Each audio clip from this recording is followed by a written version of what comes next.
La véritable conception du ministère. Dans 1 Corinthiens chapitre 4 versets 1 à 5, l'apôtre Paul dira ainsi qu'on nous regarde comme des serviteurs de Christ et des dispensateurs des mystères de Dieu. Du reste, ce qu'on demande des dispensateurs, c'est que chacun soit trouvé fidèle. Pour moi, il m'importe fort peu d'être jugé par vous ou par un tribunal humain. Je ne me juge pas non plus moi-même, car je ne me sens coupable de rien. Mais ce n'est pas pour cela que je suis justifié. Celui qui me juge, c'est le Seigneur. C'est pourquoi ne jugez de rien avant le temps, jusqu'à ce que vienne le Seigneur qui mettra en lumière ce qui est caché dans les ténèbres et qui manifestera les desseins des cœurs. Alors chacun recevra de Dieu la louange qui lui sera due. Alléluia. Gloire au Seigneur. Après avoir abordé le problème des clans rivaux et de l'unité de l'Église, après avoir abordé le problème de la mauvaise conception de la sagesse, l'apôtre Paul en vient à aborder le problème du ministère et du ministère chrétien. Nous sommes tous appelés à exercer un ministère, nous sommes tous appelés à exercer un service pour le Seigneur. Mais la question est celle-ci, dans quel état d'esprit l'exercer? Comment, entre guillemets, devons-nous fonctionner? Comment Dieu évalue-t-il un ministère? Quels sont ses critères? Quels sont les critères de Dieu? La Bible nous dit que l'homme regarde à ce qui frappe les yeux, mais l'Éternel regarde au cœur. Et au-delà des apparences, au-delà de la popularité, du nombre, des chiffres, au-delà des diplômes, au-delà des dons, du charisme, au-delà même de notre engagement religieux, de nos connaissances intellectuelles et de notre moralité visible, les exigences et les normes de Dieu sont bien plus profondes que toutes ces choses. Quelques critères d'un christianisme authentique. Nous avons la repentance vis-à-vis du péché. Le livre des Proverbes nous dit: celui qui cache ses transgressions ne prospère point, mais celui qui les avoue et qui les délaisse, il obtient miséricorde. Nous avons aussi une humilité sincère dans le psaume 51. Quelques critères d'un christianisme authentique. Nous avons l'amour envers Dieu, Matthieu 10, verset 37, et l'amour pour autrui. Nous avons le souci de la gloire de Dieu, Jérémie 9, verset 23, la séparation d'avec le monde, 1 Jean chapitre 2, verset 15. Quelques critères d'un christianisme authentique. Nous retrouvons la faim et la soif des Écritures et une croissance spirituelle. 1 Pierre chapitre 2 versets 1 à 3. Une obéissance active. Matthieu chapitre 7 verset 21. Une vie livrée et consacrée. Romains chapitre 6. Et aussi la constance dans la prière, une vie de prière régulière. Éphésiens chapitre 6 verset 18. Paul est un modèle. Et Paul est un modèle à suivre pour tout ministre et ministère. Et dans notre lecture ici au chapitre 4 et au verset 1, il dira ainsi qu'on nous regarde comme des serviteurs de Christ et des dispensateurs des mystères de Dieu. Qu'on nous regarde comme des serviteurs de Christ. Chouraki a traduit par les assistants du Messie, les serviteurs de Christ. Ce mot serviteur signifie littéralement les rameurs du dessous et désigne à l'origine les rameurs qui occupaient le pont le plus bas sur une galère, c'est-à-dire sur un navire. Ce mot en est venu à désigner tous les subordonnés, tous ceux qui sont sous l'autorité de quelqu'un, les serviteurs, les servantes du Seigneur sont sous son autorité. Ils sont ses subordonnés. Ils sont soumis à Christ et à Christ en toutes choses. Bien qu'il soit apôtre, Paul se considère comme un galérien du Seigneur. Et il dira, mais qu'est-ce que Paul, qu'est-ce qu'Apollos? Des serviteurs par le moyen duquel vous avez cru, selon que le Seigneur l'a donné à chacun. Ce n'est pas Paul qui a choisi de devenir chrétien, et encore moins de prêcher l'évangile. Il dira dans 1 Corinthiens 9, verset 16, « Si j'annonce l'évangile, ce n'est pas pour moi un sujet de gloire, car la nécessité m'en est imposée. Et malheur à moi, dira-t-il, si je n'annonce pas l'évangile, si je le fais de bon cœur, j'en ai la récompense, mais si je le fais malgré moi, c'est une charge qui m'est confiée. » Les serviteurs. Quelques critères de la vie des serviteurs. Les serviteurs sont appelés et envoyés, Ésaïe chapitre 6. Dans le Nouveau Testament, ils sont envoyés par le Saint-Esprit, acte 13, verset 2. Quelques critères de la vie des serviteurs, ils sont appelés et envoyés, ils sont aussi consacrés et mis à part. Romains 1, verset 1. Ils sont décrits comme ambassadeurs et défenseurs de l'Évangile. 2 Corinthiens chapitre 5 verset 20, Philippiens chapitre 1 verset 7. Ces serviteurs sont indispensables. Dans Matthieu 9, 36, Jésus, voyant la foule, fut ému de compassion pour elle, parce qu'elle était languissante et abattue, comme des brebis qui n'ont point de berger. Alors Jésus dit à ses disciples, la moisson est grande, mais il y a peu d'ouvriers. Priez donc le maître de la moisson d'envoyer des ouvriers dans sa moisson. Dans Romains 10, verset 14, il est écrit, mais comment donc invoqueront-ils en celui en qui ils n'ont pas cru? Comment croiront-ils en celui dont ils n'ont pas entendu parler? Et comment en entendront-ils parler s'il n'y a personne qui prêche? Selon aussi qu'il est écrit, qu'ils sont beaux les pieds de ceux qui annoncent la paix, de ceux qui annoncent de bonnes nouvelles. Les serviteurs de Dieu sont indispensables. Quelques critères de la vie des serviteurs, ils endurent et ils souffrent. 2 Corinthiens chapitre 11, ils sont aussi protégés spécialement par Dieu. Et dans 2 Corinthiens 1, 10, l'apôtre Paul dira, c'est lui qui nous a délivrés et qui nous délivrera d'une telle mort, lui de qui nous espérons qu'il nous délivrera encore. Les serviteurs de Dieu sont tenus de prendre soin et de prendre soin des âmes sans chercher un gain personnel. Et dans Jérémie 23 au verset 1, il est dit, malheur aux bergers qui détruisent et disperse le troupeau de mon pâturage, dit l'Éternel. C'est pourquoi ainsi parle l'Éternel, le Dieu d'Israël, sur les bergers qui paissent mon peuple. Vous avez dispersé mes brebis, vous les avez chassées, vous n'en avez pas pris soin. Voici, je vous châtierai à cause de la méchanceté de vos actions, dit l'Éternel. Et au verset 11, il est dit que prophètes et sacrificateurs sont corrompus. Même dans ma maison, j'ai trouvé leur méchanceté, dit l'Éternel. C'est pourquoi leur chemin sera glissant et ténébreux.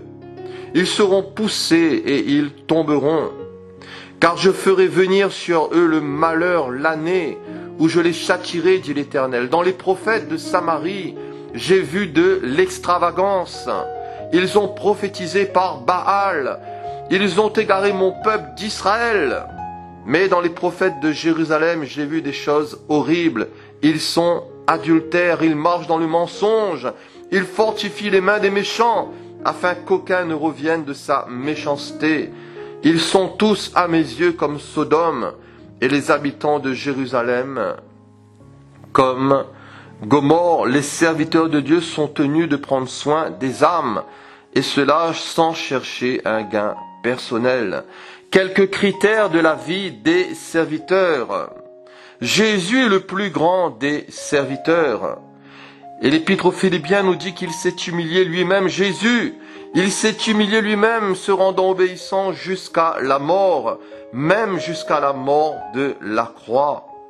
Quitter la position la plus élevée pour accepter la plus vile. Jésus était prêt à toucher le fond pour sauver nos âmes, obéir même au prix de sa vie, obéir même au prix de son existence, obéir jusqu'à la mort. C'est-à-dire qu'il a obéi, Jésus a obéi jusqu'à la fin. Mon Père, s'il est possible, que cette coupe s'éloigne de moi toutefois, non pas ce que je veux, mais ce que tu veux. L'Épître aux Romains nous dit que par l'obéissance d'un seul, beaucoup seront rendus justes. Les serviteurs sont aussi des dispensateurs, ainsi qu'on nous regarde comme des serviteurs de Christ et des mystères et des dispensateurs des mystères de Dieu. Dispensateur est traduit aussi par économe, par trésorier. Dispensateur est aussi traduit par administrateur. Administrer les biens de Dieu. Pierre nous dit comme de bons dispensateurs des diverses grâces de Dieu, que chacun de vous mette au service des autres le don qu'il a reçu. Parlant des ministères d'anciens, l'apôtre Paul dira à Tite, car il faut que l'évêque soit irréprochable, comme économe de Dieu. Les apôtres se sont vus confier les mystères de Dieu. Et ces mystères sont l'évangile de Christ, le chemin du salut qui était caché, mais qui maintenant est révélé. Et ce qui est révélé doit être annoncé. Et le Seigneur nous a confié l'annonce de l'évangile. Annonçons l'évangile, et non pas nos opinions ou nos points de vue personnels. Ce que l'on attend d'un administrateur, c'est qu'il soit trouvé fidèle. Fidèle dans le grec, c'est pistos, c'est quelqu'un de sûr, de loyal et de vrai. C'est celui qui garde sa foi engagée et qui a confiance dans les promesses de Dieu. Pistos, c'est celui qui est convaincu de la mort et de la résurrection de notre Seigneur Jésus-Christ. Il est convaincu que Jésus est l'auteur du salut. Et à Thomas, Jésus lui dit, mais avance ici ton doigt et regarde mes mains. Avance aussi ta main et mets-la dans mon côté. Ne sois pas incrédule, mais crois. C'est bel et bien Jésus le Christ, le Fils du Dieu vivant. Et chrétiens, peuple de Dieu, croyons toujours dans l'incarnation de notre Seigneur Jésus-Christ, Christ venu en chair, qui a habité dans un corps semblable au nôtre, à l'exception du péché. Christ, Jésus qui échappe à la lignée adamique, mais Jésus qui a connu la faim, la soif, la fatigue. Mais voyez-vous, sa chair est une chair sans péché. Jésus qui a été incarné, le Christ, pleinement homme mais aussi pleinement Dieu. Croyons toujours dans son incarnation, croyons dans sa crucifixion qu'il est mort pour nos péchés, croyons dans sa résurrection qu'il est ressuscité selon les Écritures pour notre justification. Alléluia. Dans le contexte de son retour, Jésus dira dans Matthieu 24, verset 45, « Quel est donc le serviteur fidèle et prudent que son maître a établi sur ses gens pour leur donner la nourriture au temps convenable ?» Heureux ce serviteur que son maître à son arrivée trouvera faisant ainsi. Je vous le dis en vérité, il établira sur tous ses biens.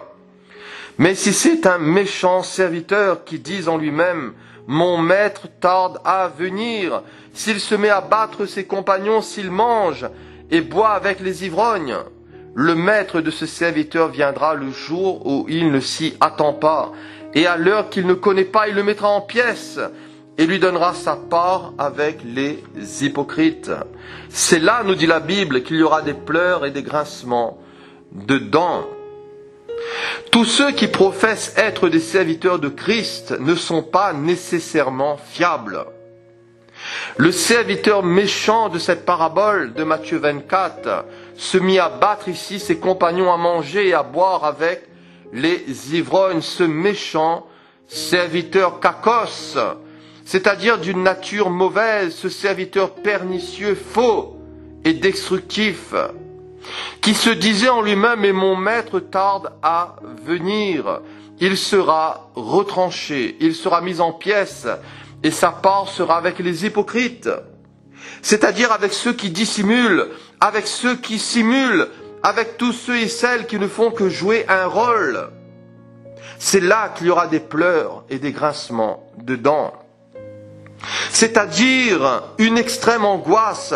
C'est là qu'il y aura un désespoir absolu des condamnés à l'enfer éternel. Mon maître tarde à venir. Quand nous perdons de vue l'imminence du retour de Jésus, nous sommes entraînés à vivre d'une manière décentrée. Quand nous perdons de vue l'imminence du retour de Jésus, nous sommes entraînés à raisonner d'une manière décalée et à vivre d'une manière fausse. Être des serviteurs fidèles et prudents. Prudent dans le grec, c'est phronimos, c'est-à-dire quelqu'un d'intelligent, quelqu'un de sage, qui nous renvoie à la parabole des 10 vierges. Quelqu'un de prudent, c'est quelqu'un d'attentif à ses intérêts, c'est-à-dire à son âme. C'est quelqu'un qui vise le ciel, c'est quelqu'un qui ne vit pas que pour le manger, le boire, que pour son ventre. C'est quelqu'un qui a l'espérance de la résurrection, c'est quelqu'un qui vit dans l'optique du retour de Jésus. Quelqu'un, voyez-vous, de prudent, c'est quelqu'un qui est attentif à ses intérêts et aux intérêts de son âme.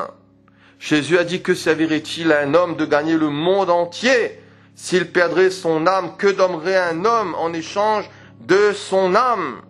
Quelqu'un de prudent, c'est aussi quelqu'un de discret et de circonspect. Paul cherchait constamment à plaire à Dieu et non aux hommes.